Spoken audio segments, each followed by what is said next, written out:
Papa told me I couldn't do a lot of things. I feel like I'm the chosen one. Look at this. We created this. This didn't exist before we were here. All we are is proud and passionate. I love Toronto. I love this team. And we're going to the NBA Finals. Let's go! Nothing matters but winning. Welcome back to episode 22 of Rapzville Weekly. I'm your co-host, Gabriel Chelio, recording with Adam Casucci. Today we're back for another origin story episode. We are finishing off the reserve guards here. The last two we have after this are going to be Fred VanVleet and Kyle Lowry. But right now we have our two. But we're partnering these two together because we feel like they're going to be shorter. We don't know too much about either player. We haven't seen the most of them on the court, nor do we know much about them. However, it seems to be fitting these two together will be like a good fit because they have been, standout reserve players at the end of the regular season bubble games. We've taken some notes on them, so I think it's a good time to talk about them. So this episode, without further ado, is going to be Stanley Johnson and Paul Watson Jr. Stanley Johnson was born on May 29th, 1996 in Anaheim, California. Johnson was one of the top high school recruits of 2014 by Rivals.com, Scouts.com, and ESPN. He was a four-time CIF state champion at Mater Dei High School. He played in the 2014 McDonald's All-American Boys Game, 2014 Jordan Brand Classic, and a 2014 Nike Hoop Summit. He was also a 2014 USA Today First Team All-USA Boys Basketball Team selection. He scored 2,285 career points at Mater Dei, the third highest mark in school history behind Taylor King, 3,216, and Tom Lewis, 2,456. Some of the people at Mater Dei constantly say that they believe that Stanley Johnson was or is one of the best players to come out of their basketball program, if not the best. He is listed at 6'6", 245 pounds. This is according to the Score. And this is going into college. Stanley attended the University of Arizona. As a freshman in 2014-2015, he was voted to the All Pac-12 and was named Pac-12 Freshman of the Year. He had some other awards in his time, less notable, but he had like the Julius Erving Award, some other like all-team stuff. But at his time at Arizona, he started 37 of the 38 games for the Wildcats. In this time, he averaged 13.8 points, 6.5 rebounds, 1.7 assists, and 1.5 steals in 28.4 minutes per game. On April 23rd, 2015, Johnson declared for the NBA draft, deciding to opt out of his remaining 3 years of college eligibility. Stanley often states how important it was for him to attend the University of Arizona because of how much it challenged him to be the best he could be. All of the big basketball schools in the U.S. come with a lot of pressure, obviously, along with a lot of talent. You could be a star in your hometown, but by the time you get to one of these schools, you're just an average player. This meant that Stanley Johnson had to put in the work to improve and be the best that he could if he wanted to make the league. By the time his freshman season ended, the people close to him asked if he wanted to stay at Arizona or declare for the draft. The deciding factor was ultimately his desire to play in the league, as he felt he was ready as he could be for the NBA. Johnson entered the 2015 NBA draft as the 11th ranked prospect on ESPN's Top 100 draft board. He reportedly refused to attend a pre-draft workout hosted by the Charlotte Hornets in hope of being drafted by the Detroit Pistons with the 8th overall pick, or the Miami Heat with the 10th selection. Then, on June 25th, 2015, he actually was selected with the 8th overall pick by the Pistons. This makes him the highest drafted player on our team, which is crazy to think about. Stanley made his debut for the Pistons on October 27th, where he recorded 7 points, 4 rebounds, 3 assists off the bench in a 106-94 win over the Atlanta Hawks. He had his season high on February 4th while starting as shooting guard in place of the injured Kentavious Caldwell-Pope. In this game, Johnson managed to score 22 points in a 111-105 win over the New York Knicks. He did stay with the Pistons for a number of years. On January 30th, 2018, he scored a career-high 26 points in a 125-114 win over the Cleveland Cavaliers. Then, in the next season, on November 9th, 2018, he scored a season-high 22 points in a 124-109 win over the Atlanta Hawks. On February 7th, 2019, Johnson was acquired by the New Orleans Pelicans in a 3-team trade involving the Pistons and Milwaukee Bucks. Then, on July 11th, 2019, Johnson signed with the Toronto Raptors in the offseason. He was a part of a made by Masai Ujiri to recover the loss of Kawhi Leonard and Danny Green. Stanley Johnson was known to have strong defensive abilities along with a mature offensive package, so he seemed to be a good sign. However, as all Raps fans know, his minutes have been few and far between. The most we've seen him play has been in the Orlando bubble following the 2020 NBA season restart. He played decent minutes against the Milwaukee Bucks and the Philadelphia 76ers, where he scored his first ever game-winning bucket with 4.9 seconds remaining. Also, he got a lot of minutes as a sixth man with the Raptors.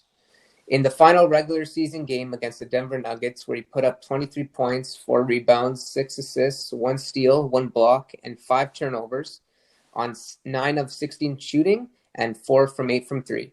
With these NBA restart minutes he's been getting, I can say we've been impressed with his confidence. He has chosen to be the dominant ball handler when playing with the reserve lineup and is not afraid of working up an ISO or setting up a play by driving and kicking. His skills seem pretty impressive, and he naturally has a good-sized NBA body. I think that so far his shooting has been pretty decent, especially in those last 2 games. He was shooting well, not afraid to shoot that 3 ball. Along with that, his drives are very solid. His handles are very clean, and he was able to set up his teammates on plays along with creating his own scoring, baskets and such. I think he played overall really well, especially in that last game as he was giving him more minutes, and it's great to see that from him. Moving on to Paul Watson Jr. Paul Watson Jr. was born on December 30th, 1994 in Phoenix, Arizona. Sadly, all we know about his high school career is that Watson attended Paradise Valley High School in Phoenix, Arizona. He led the team to a state championship and was named Most Valuable Player. He then attended Fresno State from 2013 to 2017. Watson was selected as the Mountain West Conference Freshman of the Year in 2014 after averaging 10 points and 4.7 rebounds per game. As a junior, he was sidelined with an ankle injury in the last 3 games of the regular season, which limited his minutes. He helped the Bulldogs reach the NCAA tournament for the first time since 2001 that year. Watson posted 7.7 points per game as a junior. As a senior, he averaged 11.4 points, 5.2 rebounds, and 1.4 assists per game and made 33 starts. Watson participated in the college basketball slam dunk competition in 2017, which explains some of the explosive dunks we have been seeing recently. Prior to the 2017 NBA draft, Watson worked out with the Phoenix Suns. After going undrafted in the 2017 NBA draft, Watson joined the Toronto Raptors for the Las Vegas Summer League and averaged 4 points per game in 5 games. So once again, another undrafted player that has come upon our team and has made somewhat of an impact in a couple games that he's played. So good to see that. Watson signed with BG Göttingen of the German Basketball Bundesliga in August 2017. However, he was released by the club in October after appearing in 1 game and scoring 6 points and grabbing 2 rebounds. After that, Watson was selected with the 5th pick in the first round of the 2017 NBA G League drafts by the Westchester Knicks and signed with the team. He averaged 6.2 points and 3.4 rebounds per game in his first season with the Knicks. Watson signed a deal with the New York Knicks on October 5th, 2018, but was waived 2 days later. For the 2019-2020 season, the Raptors 905 acquired Watson's returning player rights from Westchester. He averaged 18.4 points and 7.4 rebounds per game, making 13 starts. He was given another NBA opportunity on January 6, 2020, when the Atlanta Hawks announced that they signed Watson to a 10-day contract. However, on January 15th, 2020, the Atlanta Hawks announced that they had released Watson. Watson was signed to a 2-way deal with the Toronto Raptors on January 15th, 2020, like Stanley. We have not seen much from him. I honestly can't remember if he touched the court for more than a minute before the NBA bubble. He hasn't been playing much. Similar to Stanley, the 3 games he had the most minutes in were the Bucks, 76ers, and the Nuggets, playing most of their reserve players. Nurse giving them a chance, obviously. He got 21 minutes against the Bucks, putting up 4 points, 4 rebounds, and a steal on 1 for 4 shooting. Against the 76ers, he was a part of the exciting comeback ending, making that clutch step-through layup. He only played 5 minutes, but had 4 points, 1 rebound, 1 assist, and 1 steal on perfect shooting. Then against the Nuggets, he played a seventh man role with 27 minutes of play, 2 minutes less than Stanley. He dropped a career high 22 points. His previous was 4 points, 6 rebounds, 2 assists, and 1 steal on 8 for 13 shooting, 4 from 6 from 3. His skill set has been impressive, also with his hard takes to the rack, putting up some explosive dunks. His high IQ was on full display against the Nuggets, and he shot very well, especially his 3-ball. Many people are complimenting his play, like Jack and Matt, while commenting the game, but also Nick Nurse, who thinks he will definitely be part of the future of our franchise. We can only hope that these two players continue to produce and get better over time by working hard and staying dedicated to their craft. They need to capitalize on the minutes they are given, especially come playoff time if they reach the floor, because Nurse likes to play the starters and likes to have the best chance to win the game. Yeah, so far we've seen Game 1 of the Brooklyn-Toronto series, and Game 2 will be going on in approximately 10 minutes, so we'll see what happens there. But so far we've seen that the starters have played a bulk of the minutes. We didn't have our bench on only until, I believe, the last 3 minutes of the game after Brooklyn put on their bench players. But yeah, we did dominate having the starters, or at least our 7-man roster, for Norman and Serge, maybe even 8 if you count Rondae. That dominated the minutes. We didn't see these guys, Stanley and Paul Watson. Based off the regular season games, I'm impressed with their play style. I hope they continue to improve.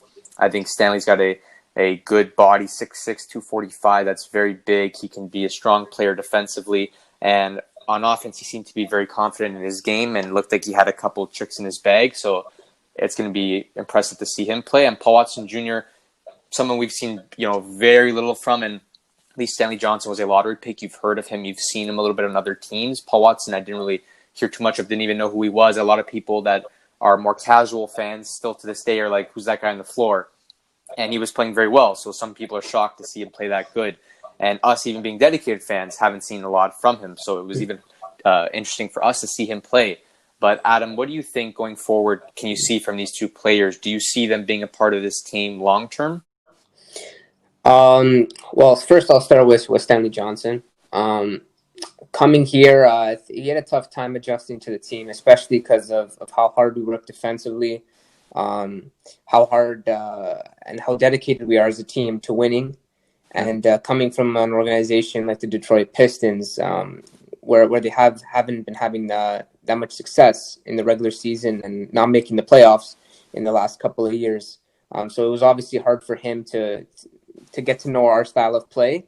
And but I do think Stanley in the future, if he does receive more minutes, even in that 10th, 9th man role, I think he can be part of the team. But if he does want significant money in his next contract extension, I think we would have to release him, to be honest, or trade him for something if he has any value on the market. I mean, because right now he is playing as kind of like an 11th, 12th man. And especially with Patty McCaw coming back. So he will kind of be moved down the rotation as well with him coming back. So it depends. It all depends on the money situation. I mean, he's not a huge asset to us, but he wouldn't be bad to keep. Moving on to Paul Watson. I think Watson, when he has played minutes, he has been great. I liked his defense. I like his height at the guard position. His slashing ability is great. He could shoot. He could play make. I really want to see more of him, and I think he can be beside Terrence Davis in the future in that guard position for us. Yeah, I think that they are two interesting pieces that we haven't seen too much from. Like you said, Stanley right now getting paid $3.6 million. Next year, his extension would be $3.8. A little more hefty, like Patty McCaw's up there. But right now we got guys cheaper like OG, Chris Boucher, obviously TD, Matt Thomas. They're fresh off the rookie contracts, and Matt Thomas is a little bit older though. And like Paul Watson and Stanley, they are a little bit more experienced. They have been in the league. Well, Stanley has been in the league for a little bit longer, but Paul Watson is older as well. He's 25 years old. So they're not, young, fresh out of college, like 21, 22-year-olds. they are a little bit older. They've been playing professional basketball a little bit longer, whether that would be G League or, overseas somewhere. So they have a little bit more experience. And I think you can probably see that in their, style of play.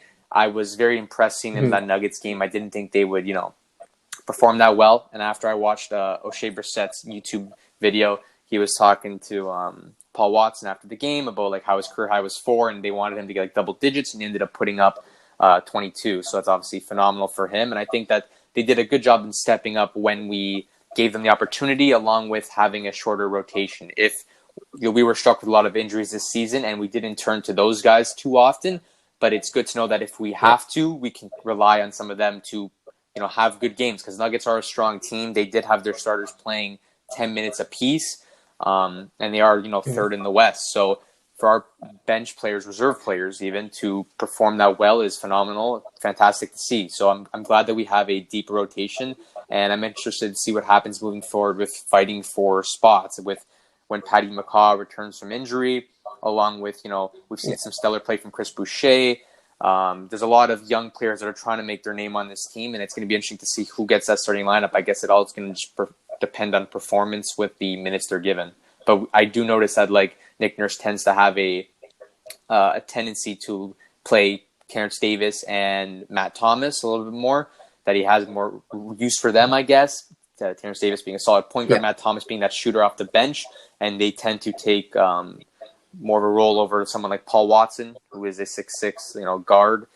So I don't know. It's going to be hard for them moving forward. Stanley, he at least can play. Stanley could play that 3 spot if he wanted to, but for sure, him and Watson are going to have trouble moving their way up the line, especially with Terrence Davis and Matt Thomas having a growing role on this team. For sure. And Gabe, I just wanted to ask you, when Stanley Johnson came in, what was your expectations? Obviously, with Kawhi and Danny leaving, what was your expectation of him coming in? Obviously, having the big Instagram profile, the Stanimal. Yeah. Him coming in, thinking that he's going to be, I don't know about starting role, but for sure on the bench, and kind of just didn't live up to that, right? So yeah. What's your opinion on that?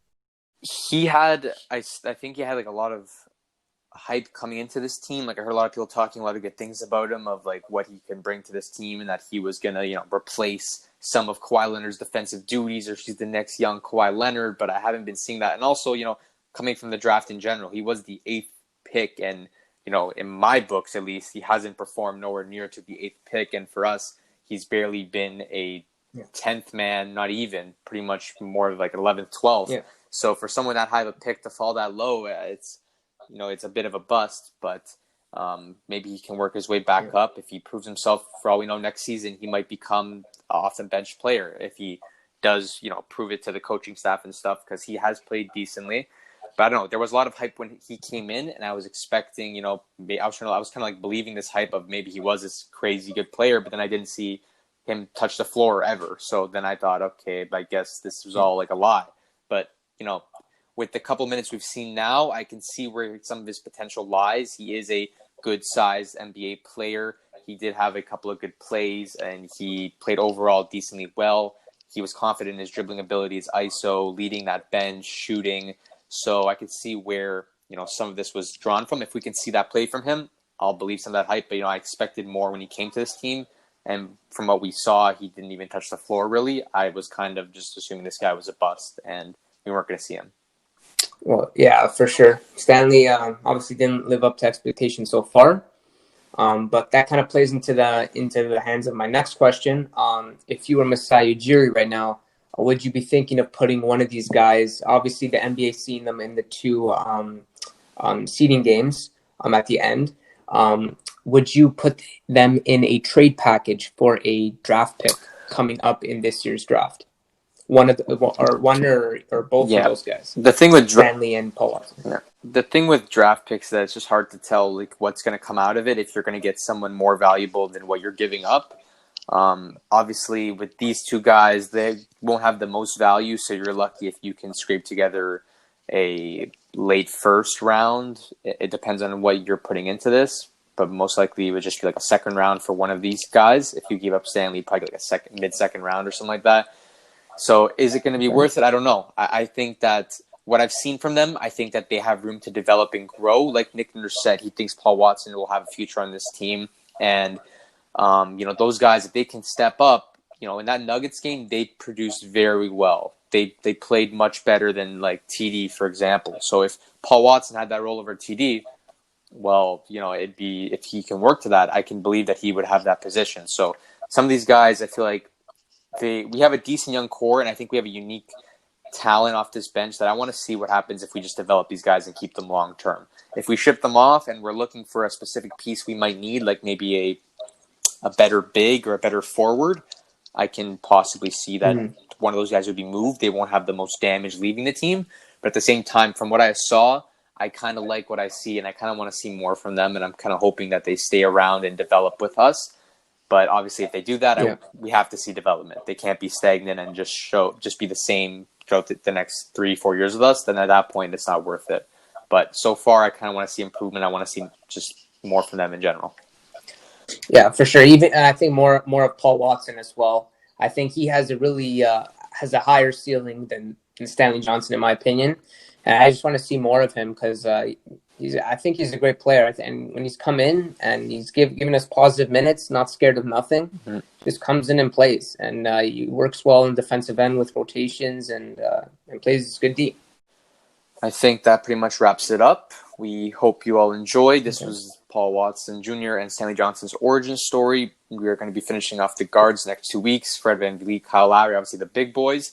But we have to give some love to the rest of the team. Obviously, these lesser no-name players, we still got to give them their own origin stories and tell a bit about them because they are important for the future of the franchise. What happens if, we move into a development stage once the veterans are gone? What happens with our younger core? Who do we keep? Who can we rely on? Who can we build on? So it's still good to know about them and talk about them. But yeah, hope you enjoyed. Please like and subscribe. Follow us on Instagram at Rapzville. You can check us out on YouTube. We have visuals for the podcast, also Spotify, Apple Podcasts, Google Podcasts, and more. Yeah, that's pretty much it. Yep. That's us signing out. Peace. Peace.